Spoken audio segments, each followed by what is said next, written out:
And he's like, you know you're on the charts? And I was like, I didn't even know there was a chart.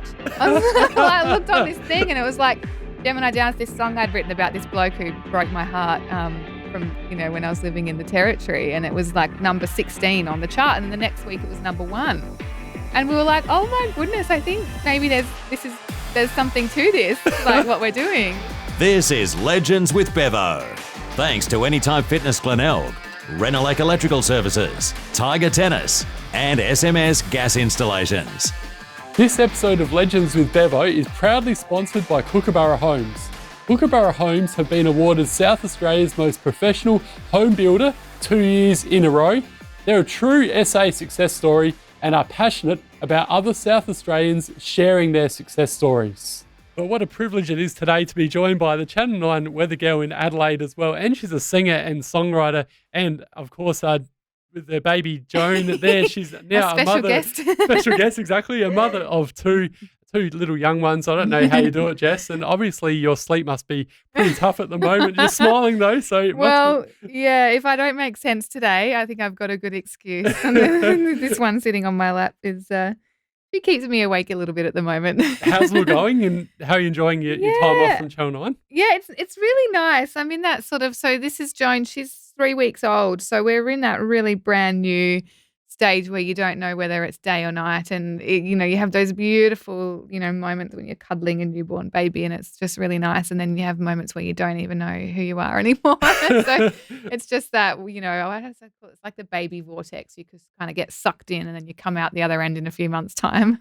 I can imagine, for you and Tom, your partner, or your husband as well, it's a very exciting time, but both of you must be looking forward to when you can catch up on some sleep, no doubt. Oh my goodness, or catch up with each other as well. It's sort of like Tom works in breakfast radio, and so he often has to leave the house at 4:30 in the morning and then go to bed early, and so we're a bit like ships in the night sometimes. So maybe one day we'll just get together as the whole family and have a big sleepover and just sleep for a week. That'd be nice. And the names Joan and Donnie, so Joni and Donovan, very cool names. Thank you. Did you think about Orange or Peach or some of those weird ones being the famous musician that you are as well? Yeah, we could have gone really wild and wacky, couldn't we? I don't know, in Adelaide if you could get away with that, maybe in Los Angeles. Or Northwest was Kanye West as well. So, yeah. There's a few. Or the Apple is the one that always sticks out with me. Is that Gwyneth Paltrow's kid? It is, Apple? Yeah. Good memory. Yeah. No, we decided to go we're a bit more traditional, really. Donovan and Joan, they're quite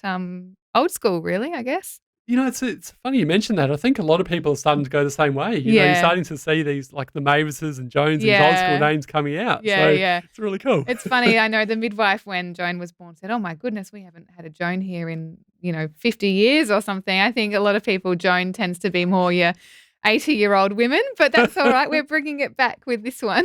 And it's actually she's named after your grandma. Is that correct? That's right. Yeah, Joan. My grandma, she lives in Perth, and she's a really amazing woman. So it'll be really nice to be able to tell this Joan about my grandma when she's a bit older. Oh, beautiful. Yeah. Now, Jess, your journey's been amazing. We'll get to that in a moment, but you're a Mount Gambier girl. Yes, born and bred. Through and through. I did some research recently and found out that you're a bit similar to me, actually. You love wearing your trackies. Yes. And love singing around the campfire, although I don't have a voice like yours. But and you're also, this one I found very interesting, you like drinking warm wine out of paper cups. Well, yeah, that's probably more due to lack of planning rather than anything else. When you find yourself camping and you're around the campfire and you've got like a half of a goon bag and you cobble together what you're going to drink for the night. I guess you could say I'm not choosy.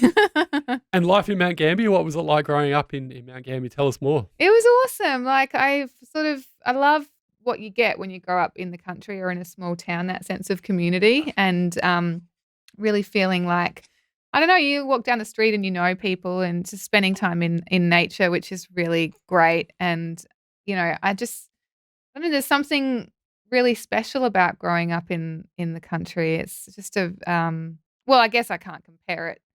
I mean, I don't know what it's like to grow up in the city, but I don't know. I think you get a lot of like really great down to earth people that come out of the country and it's nice. And do you get back home very often? Or Yeah, I've still got mates down there. We got married down home. My parents actually moved to Adelaide because they were lured by these kids. So we don't go home as much anymore as what we used to. But I'm planning on heading home now that I'm on mat leave, now that I have some time off. Yeah. And your journey, wow, it's been incredible, Jess. You've been on Totally Wild, you've been on Sky News, you've been on Channel 10, where you fell asleep once, which I'll get to in a moment from a good story, a good source of mine. Someone's been dobbing on me. Yes. And now you find yourself at Channel 9. So, yeah, tell us about the Jess Braithwaite story. Wow, gosh, that's it's quite a winding. What is it? Like a winding road, sort of jumps from place to place. But well, I guess my first job as a journalist was running a little country newspaper in Victoria, actually, called the Cobden Times, where I'd write stories about prize-winning cows and things like that. I went to Alice Springs, and that was my first job in TV. So that was really cool, doing a lot of reporting and looking at there's some really interesting stuff happening up in the territory and covering that kind of thing. But yeah, I came back to Adelaide and worked at a few newsrooms around here and sort of peppered it in with other interesting things. I've lived in, I went to uni in Chile and studied documentary making in Spanish. And then I lived in South Africa for a little while doing music teaching at an orphanage. So I've sort of heard someone refer to it as like adult gap years, when you just sort of go and do interesting things as well, instead of sort of just working all the time. So yeah, it's been a bit of a long and winding road. But eventually I decided I wanted to study meteorology and kind of go down that. Hello, have you got something to say? Along that weather presenting path, which is really nice because I'm really passionate about, the environment and climate and weather. And so it's nice to be passionate about, what you're talking about every night. And what do you love most about your job as a weather girl on Channel 9? I think this will sound really cliche because people say this about lots of different jobs, but every day is different. And like with the weather, obviously, it's, we can even here in Adelaide, it can be snowing at the top of Mount Lofty or it can be 47 degrees. So we have that full variety and the big storms that come in. I love the big storms because I'm just like a real weather nerd. And we're always out and about meeting, we're at the Fringe Festival or we're at the show or we're sort of, if there's something fun happening, we're going to be there. So it's a really nice way to see the best bits of Adelaide. And I think also when you watch a news bulletin, there's a lot of, bad stuff in it. So it's nice to be able to come up with our segments and remind people that, we have this great community here and here are some of the good things that are happening. And embarrassing moments, has there been a few of those? Because a lot of people wouldn't know this, Jess. Obviously with, Kate and Brenton, they're actually reading from a teleprompter and Treaders of the Sport. But you actually do it with no, just all in your head. You have to memorise it. Yeah. So there must be some I just make it up now. No, well, actually, I think it's probably... I don't know if I would like to use an auto cue. I think it's probably easier for me to not have a script because then I can just sort of say what I want, if that makes sense. And you can be a bit more in the moment and just sort of go with what's happening, which is handy when embarrassing things do happen. I've had lights come flying down on me in the middle of live crosses or people, like pulling their pants down behind me or just like crazy stuff. And that's not going to be written into the auto cue. So it's kind of handy if you can just roll with the punches with live television. That would be a challenge in itself. And let's talk about your musician side of things because you're a singer and songwriter. Yeah. And you've done amazing things with Gemini Downs and now as a solo artist as well with Feel This Way. We'll get to that in a moment. Yeah. But your brother Sean, who's a very talented musician, you and Sean back in 2010, you started Gemini Downs. Yeah. Very interesting name. Where'd the name come about and tell us more about the story there and playing, on big day outs and the big stage. Yeah, it's crazy. Well, Gemini Downs is the name of a camping spot that we used to go to as kids on the Coorong. So we would meet there and, what we were talking about before, sit around the campfire and play songs and that kind of thing, pass the guitar around. So it sort of seemed like a natural fit. And I was always terrified of performing in front of people, like literally had to sit in a room with the lights turned out. My friends at college would have to face the wall before I would even, strum a chord. I remember my cousin said to me once, she said, "Why don't you just pretend you're at Gemini Downs?" And I was like, "Oh, that's a really nice way of thinking about it." So it's sort of a bit of a freeing name, I guess. But yeah, look, we were just a ragtag collection of mates who didn't really know what we were doing. We're like, "Oh, you play the saxophone, come join our band. You play double bass, great, come and join our band." There was no strategy or process to it. I remember we put our first song up on Triple J Unearthed, and I had put it up there because I wanted to. There was a competition that they were running. They must have had a cool prize. I can't remember what it was, but my brother called me like a week later, and he's like, "You're on the charts." And I was like, I didn't even know there was a chart. I looked on this thing and it was like Gemini Downs, this song I'd written about this bloke who broke my heart from, when I was living in the Territory. And it was like number 16 on the chart. And then the next week it was number 1. And we were like, oh my goodness, I think maybe there's something to this, like what we're doing. This is really cool. What a cool achievement. And that must have been amazing for that to happen. Yeah, it was just I don't know. It's one of those. It's what's funny about it is that with my current song that I put out recently called "Feel This Way," the same thing happened because I didn't really have any expectations for that either. And then I put that song out, and then a few days later, the same brother, called me, and he's like, because that song made the Australian iTunes charts, and he's like, "Do you know you're on the charts?" And I was like, "No." So basically, my brother is the only reason I know what's going on with my music. And obviously, Feel This Way, you've just mentioned it. Yeah. You can view it on YouTube for those people that are listening or watching today. And the same as Gemini Downs.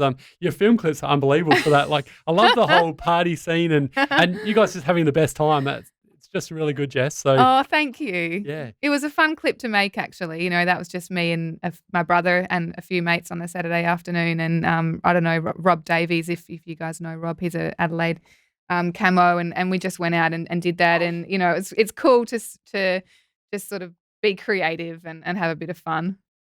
In terms of Feel This Way, where's that song come about and, what's the meaning behind the song? It's an interesting one. We all work in... Oh, I know. Don't you like that song? Oh. I was pregnant, actually, with Joan when we did all of this. So that was that kept things interesting. It's sort of, social media. I know it's great and we've all got to do it and it's part of our jobs and all that. But I don't know. Sometimes it makes me feel like crap. Yeah. And I would look and see when I had our first child, Donnie, actually, I would look and see all these perfect mums, like Insta mums, with their matching kids in all their matching outfits and their pristine kitchens and all, and I'm sitting there in my pajamas and I haven't left the house in 3 days, and I'm like, how are these people so perfect? And, and then you look at it closer and you realize everyone's faking it. Like, no one lives a perfect life. We just all pretend that we do on social media. But, the line of "we don't have to feel this way" is kind of thing like, we don't have to pretend. Like, who are we all trying to impress anyway? Like, can we just be a little bit more real and remember what the good things in life actually are, and then not, scrolling through your phone or getting likes and stuff doesn't actually bring you real joy. So, yeah, that's kind of where... especially that was the message that I wanted to convey with the film clip. Yeah. That's so refreshing. And you know what? I totally agree with you. I had 12 months off social media back in the day. And wonderful. Yeah, I actually didn't miss it, to be honest. And the only reason I got back on it was for Legends of Bevo, and also when I was a radio announcer in the Riverland. Yep. Yeah, it's because there is a lot of positive stuff about it, but there is a lot of negative. And no doubt being in the media, and there would be people out there that, it's happened to me as well. People are critical of your weather presenting, which is crazy because you just do such a good job. But you can't please everyone, can you? And especially when you're the weather presenter. Yeah. And don't have a crystal ball. Yeah, exactly right. Yeah. And I'm going to get to a couple of funny stories, Jess. Because who I know from back in the day when I was up at Port Pirie doing a week up there, and she did a really wonderful job of showing me around the ropes of Southern Cross up there in television before she came to Channel 9, and she told me a funny story about you. Last year at your Christmas show, I believe you ate half of her dinner. Is that correct? Did I really?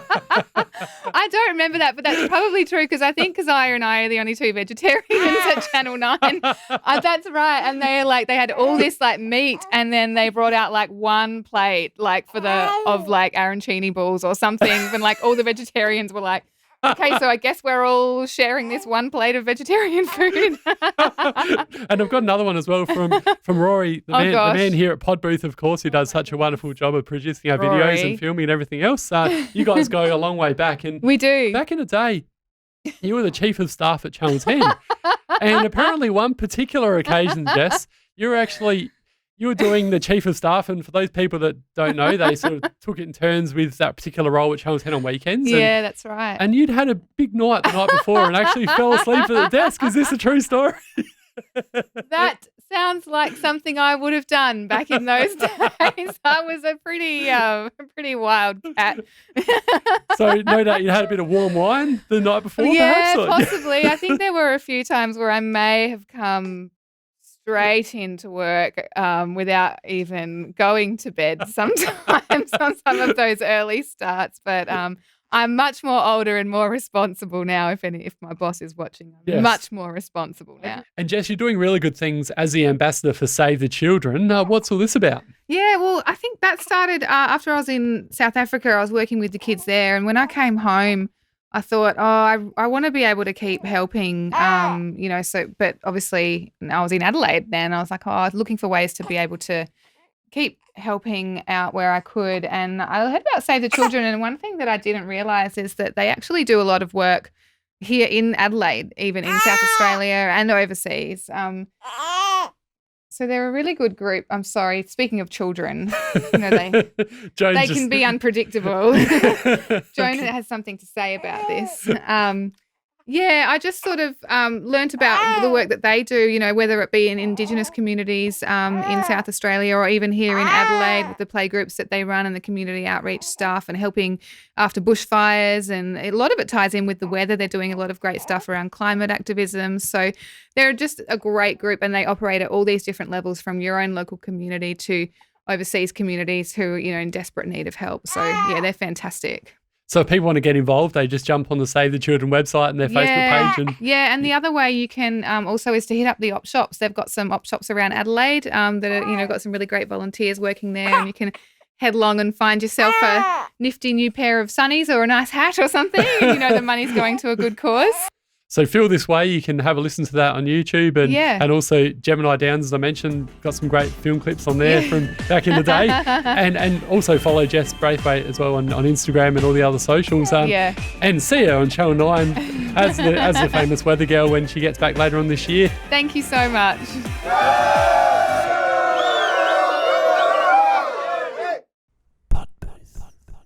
Sounds so good.